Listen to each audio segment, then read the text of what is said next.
Okay, hello everyone.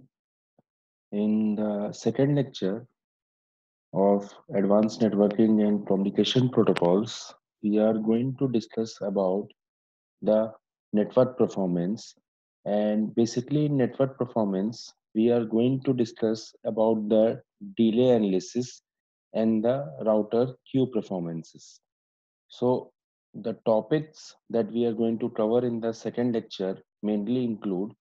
As a start, we'll be revisiting the concepts of delay analysis, mainly about the propagation delay and the transmission delay.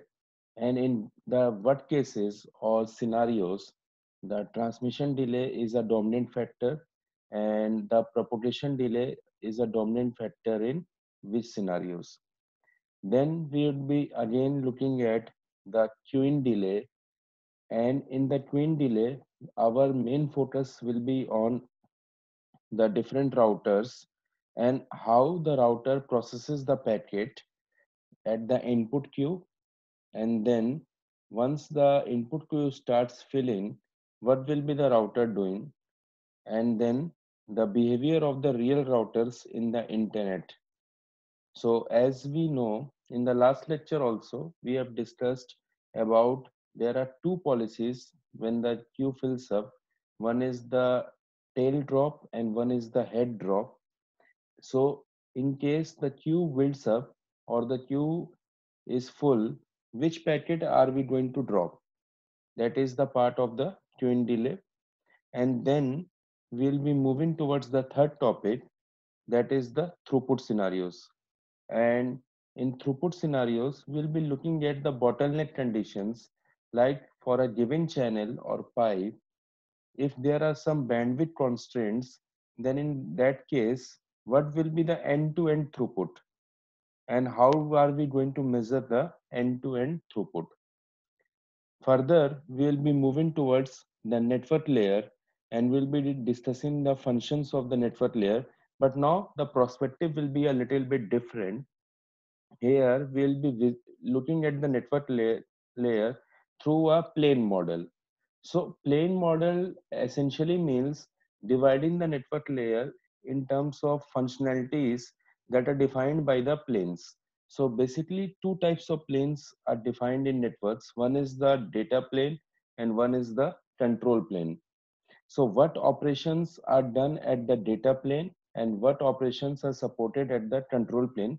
That is the main discussion that we are going to have.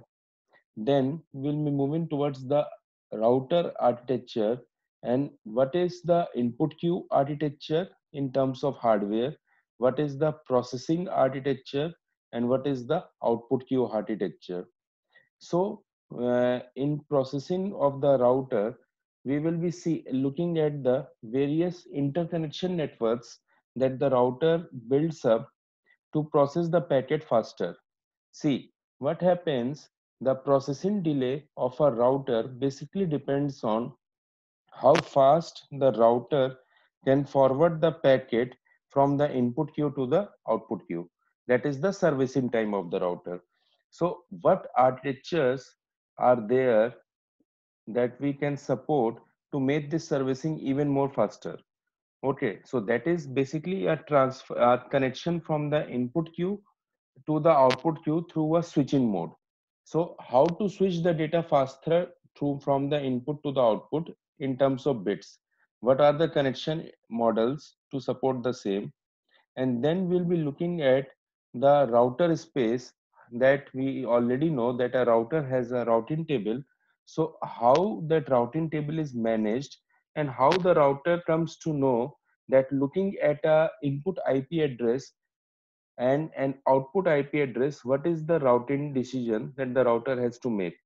For that, there is a principle which is known as longest prefix matching. So how does the router perform the longest prefix matching, and how addresses, that is the output or the recipient addresses, are stored in the router so that a large number of addresses are stored with minimum amount of memory. So for the same, we are going to look at TCAM model.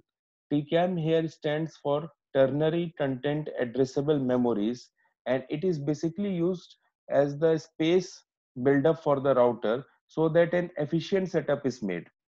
Then we are going to look at this various switching and the interconnection network of the router, and a very important concept, that is HOL blocking, that stands for head of line blocking. So overall, this is the main discussion portion of the second lecture, and I welcome you all to the second lecture, and we'll be discussing the same concepts in greater detail. Thank you.